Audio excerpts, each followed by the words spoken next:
Welcome back to Detective TV. Let's continue to come to the next part of the story of Medellín Cartel. Chapter 3, The Fall of the Empire, A Bloody Hunt. The scream from the jungle and Barry Seal's trap. Lehder was of value to the authorities, unlike Escobar, Ochoa, and Rodriguez Gacha, who were hiding in Panama. Lehder had returned to Colombia and was holed up with guerrillas in the forest, becoming the main person in charge of the laboratories and the smooth production of the goods. On him alone, Betancourt signed the order for his extradition to the States, and Lehder no longer had the right to appeal. Had Carlos been arrested, he could have been safely put on an airplane and sent to the United States without any red tape. In February 1985, Lehder gave an interview to Spanish television in one of his jungle hideouts. Unshaven, scraggly, and dressed in stained pants and a black sleeveless shirt, he told reporters that he intended to create a 500,000-strong army to defend national independence, that the problem of extraditing criminals to the States had grown into a problem of national liberation, and that Lara Bonilla had been shot by the people themselves before the minister had time, with imperialist help, to send many Colombians to trial in the United States. Lehder considered himself the symbol of all fighters against imperialism and claimed that in this struggle, the end justifies the means. Meanwhile, by the end of 1984, the Medellín Cartel had regained some of its former power and strength. Things had indeed calmed down, and they were able to return to their homeland. Pablo Escobar and Gonzalo Rodriguez Gacha were quietly busy rebuilding their network of producers and distributors. Lehder was in the jungle. But as for Jorge Ochoa, he had not been heard of since May. His brothers were in charge of networks in Colombia, but Jorge seemed to have disappeared after an extremely confusing and complicated incident with a smuggler informant, Barry Seal. Seal's testimony and photos had stripped Jorge of his image as a model horse breeder. And worse, Seal had extracted evidence of the connection between the cartels and the Nicaraguan Contras, who in turn were bitter enemies of President Reagan. Barry Seal would be killed by a gunshot to the head in 1986. Around July or early August, Ochoa immigrated to Spain, with which he had long-standing ties both through his horse breeding business and the cartel. He showed up in Madrid under the name Moises Moreno Miranda, with a slightly altered appearance. Ochoa traveled the country with his wife and made an exceptionally respectable impression. The Madrid Gambit, the Ochoa clan's game of wits. But Colombians have always had bad luck abroad, especially Jorge. Soon after his arrival, Ochoa's wife began making large dollar deposits in local banks. In one of the most fashionable suburbs of Madrid, Ochoa bought a 750 square meter house with a swimming pool, tennis court, warehouse, and disco. In the garage were 4 Mercedes cars. Ochoa enrolled his 5-year-old son in a bilingual American school. At the end of August, the special prosecutor of Spain, who is to prevent and eradicate drug trafficking, received information through secret channels that Moreno Miranda is not who he claims to be. They investigated and soon realized that Moreno Miranda is a smuggler who wants to settle in Spain. By September 25th, the police found out his real name and overheard 5 phone calls. Ochoa called Colombia, London, Panama, and Belgium. Police informed the DEA resident in Madrid, and he telegraphed to Washington. The Justice Department prepared a request for Ochoa's extradition in connection with the Nicaraguan case. On November 15, 1984, Spanish police arrested Ochoa and his wife and froze all their bank accounts. DEA agents saw to it that Ochoa's son was taken out of an American school. To the Reagan administration, the arrest of Jorge Ochoa seemed like a gift of fate. Spain announced that Ochoa was detained under special anti-terrorist laws. Shortly after Ochoa's arrest and imprisonment in Madrid, the United States formally requested his extradition on charges in the Nicaraguan case. A few days later, Colombia requested Ochoa be extradited to it on charges of forgery of a document, namely a license to import 128 Spanish bulls to Cartagena in 1981. In other words, Ochoa was again accused of smuggling. At first, the United States had the best chance of getting Ochoa. Drug smuggling is bigger than bull smuggling, and the U.S. demanded Ochoa's extradition before Colombia did. But not 6 months later, Colombia made a second request for Ochoa's extradition. This time, the request came from Medellín. Fellow countrymen wanted to convict him for the same Nicaraguan operation based on which Ochoa had already been prosecuted in Miami. What happened was that Jorge, Ochoa's crony, found access to court records in Miami, photocopied the Nicaraguan charges, and sent them to the Medellín District Court. The result was one U.S. request on one side of the scale and two Colombian requests on the other. The homeland accused Ochoa, with one of the charges being completely identical to the one in Miami. In addition, prosecutors had seriously miscalculated by lumping terrorism, communism, and drugs together, and the defense did not fail to take advantage of this. Many Spaniards considered their own Spanish police, and certainly Reagan's DEA, to be ardent anti-communists who would attribute anything to the Sandinistas, even drug trafficking, just to discredit them. And Ochoa's lawyers quickly realized that the political sympathies of the jury could be exploited. They condemned Reagan for launching a dirty war against Nicaragua and portrayed their client as a pawn in a dishonorable political game. Ochoa's case was heard in the criminal chamber of the National Court in Spain. The court studied the materials presented for almost 9 months. Ochoa pleaded guilty to illegally importing bulls into Colombia, but categorically denied his involvement in drug smuggling and said that on charges of drug trafficking, he would not sit in the dock of Colombia or in the United States. Ochoa's defense lawyers persistently emphasized the political background of the charges and tried to discredit the U.S. lawsuit. They argued that the charge was ridiculous because it was based on the testimony of Barry Seal, a notorious criminal and liar. In fact, Seal was the prosecution's main and only witness. Ochoa's extradition hearing before the Spanish National Court was scheduled for September 17, 1985. During the trial, the Spaniards treated Ochoa like an arrested Basque separatist. He was considered a particularly dangerous criminal with particularly dangerous friends. The hearing lasted about 3 hours. After closing the session, the judges deliberated for a week, and on September 24th, they decided. The U.S. lawsuit was unanimously 3-0 dismissed because it was politically motivated. Ochoa was to go to Colombia and stand trial for importing the bulls. Ochoa's attorneys won by putting up an anti-imperialist bargaining chip, discrediting Seal, and showing their eagerness to give their client to Colombia. But the prosecutors appealed. Unbelievable but true. On January 21st, 1986, the court reconsidered its decision and agreed to extradite Ochoa to the United States. This time, the strained relations between the U.S. and Nicaragua were no longer a legally valid obstacle to extradition. Ochoa was charged with drug smuggling, which is not a political offense. The defense immediately appealed the court's decision, and already in Cartagena, where Jorge Ochoa returned, he was sentenced to 20 months in prison, released on bail in 1987. He would become one of the 20 richest people in the world, according to Forbes, with $3 billion honestly earned on thoroughbred horses and fighting bulls. The reign of terror, when Medellín drowned in blood.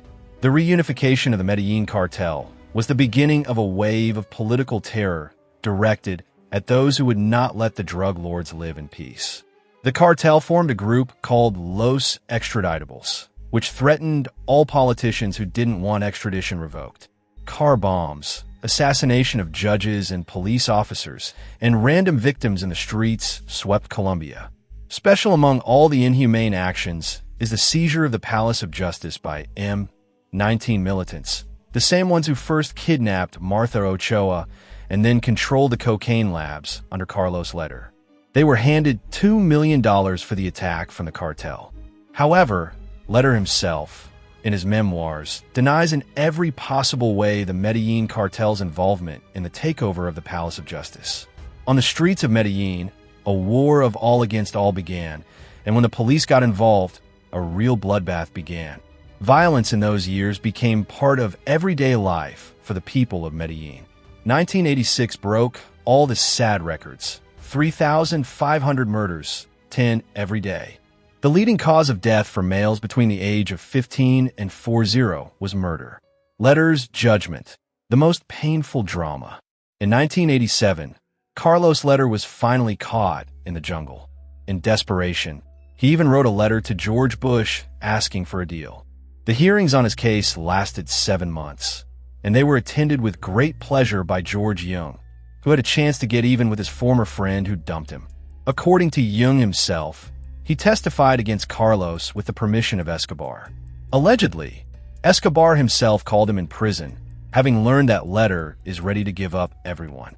George kept talking, revealing more and more details of the creation of the Medellín Cartel, those that he knew, of course. As Lehder himself writes, it was the most agonizing event of his life, when all the past years in detail came out for the public's amusement. In the end, Carlos Lehder was found guilty on all counts of cocaine trafficking. Here's what he himself has to say about it. Of course, I was 100% guilty on all charges of trafficking many tons of cocaine. I was a smuggler. I was an international trafficker who penetrated land and sea borders in U.S. airspace, transporting South American cocaine. It was my dangerous profession, and as a member of the Medellín Cartel, my mission and duty. I was a Colombian drug trafficker that the Drug Enforcement Administration had been pursuing for many years.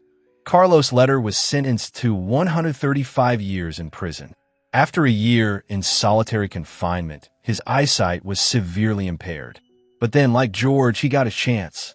The U.S. invaded Panama, captured the treacherous Noriega, and Carlos testified against him. Again, allegedly with the consent of Pablo Escobar. According to this version, Carlos wrote him a letter asking to testify against the Medellín Cartel and its ties to Noriega, to which he received a favorable response and a promise that none of his family would be harmed. Escobar kept his promise, and Lehder had hope for the deal. His sentence was reduced to 55 years, of which he served 33 years, most of it working in the prison cafeteria. In the summer of 2020, he got out and was deported to his second homeland, Germany, where he still lives. This year, he published a book about his life called The Life and Death of the Medellín Cartel. His famous hotel in Armenia, after his imprisonment, for the next 19 years turned into a huge open-air hangout for John Lennon fans. Nowadays, the territory of La Posada Alemana is turned into a family recreation park, and the famous statue has disappeared. Operation Apocalypse, the death of El Mexicano. Lehder's arrest had no effect on the activities of his colleagues, except that Jorge Ochoa, after the Spanish ordeal, for a while went into the shadows, leaving the reins of power to his brothers. The two most violent members of the cartel, Escobar and Rodriguez Gacha, remained. El Mexicano finally solidified himself as the Medellín Cartel's Minister of War, becoming Escobar's main ally and supporter during the war against the state.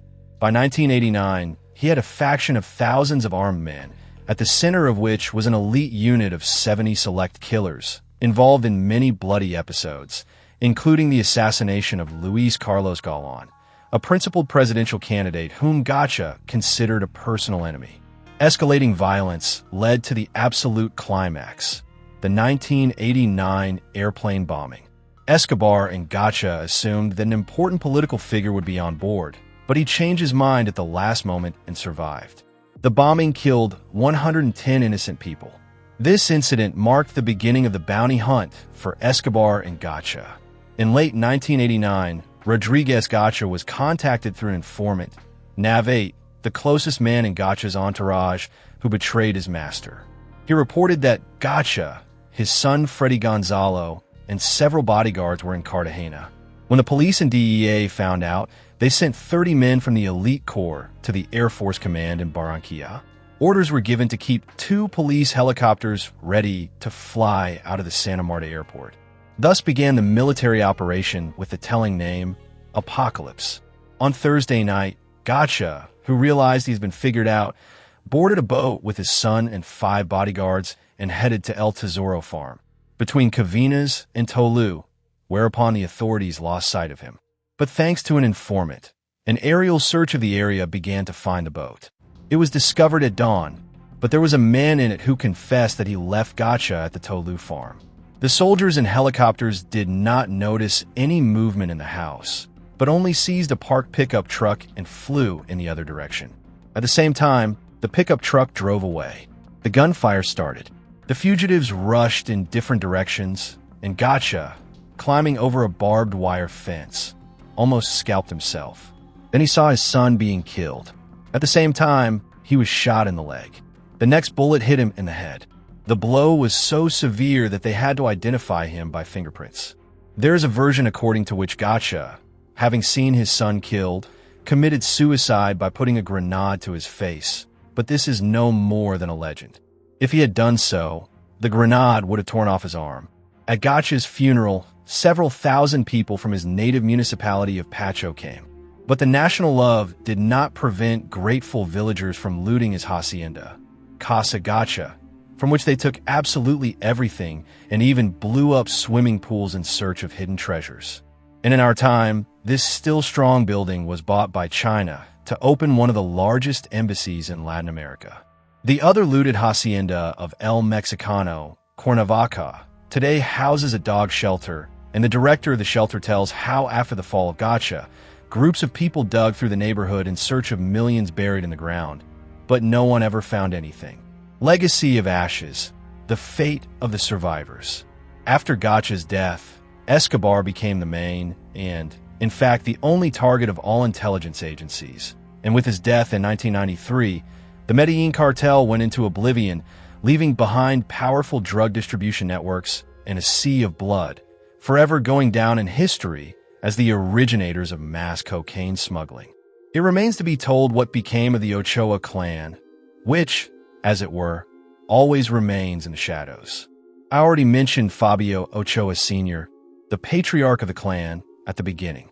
Either an unhappy father or a shadow ruler of the cartel, he lived a long and quiet life, never brought to trial, and died in 2002 at the age of 88. In September 1990, Colombia's new president, Cesar Gaviria Trujillo, offered the corner drug cartel leaders to surrender to police, promising not to extradite them to the United States. In 1991, all three Ochoa brothers surrendered.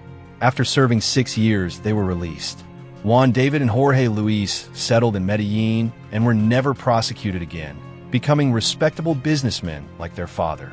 Juan David died in 2013 of a sudden heart attack, but Jorge Luis is still alive as of 2024, even though he has a pending court case over testimony he gave while already in prison, as testified by the cartel fighter Popeye.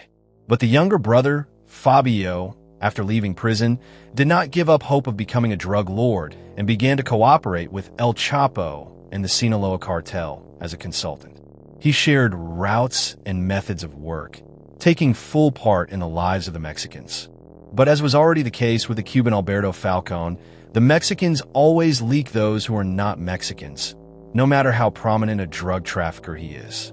In 2001, Fabio was caught with 41 other Mexicans in Miami during Operation Millennium, each of whom testified against him to mitigate their sentences.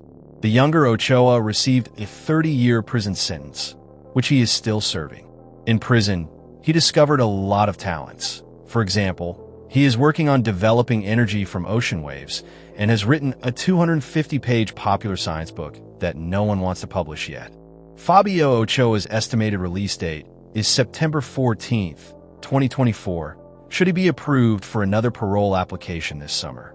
After the Medellín Cartel was destroyed, the Cali Cartel took its place in Colombia. But that's another topic for another file.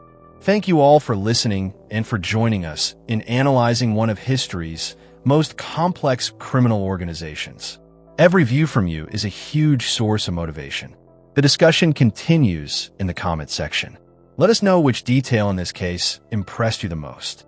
Your support through liking and subscribing allows us to continue opening the next files. See you in the next case.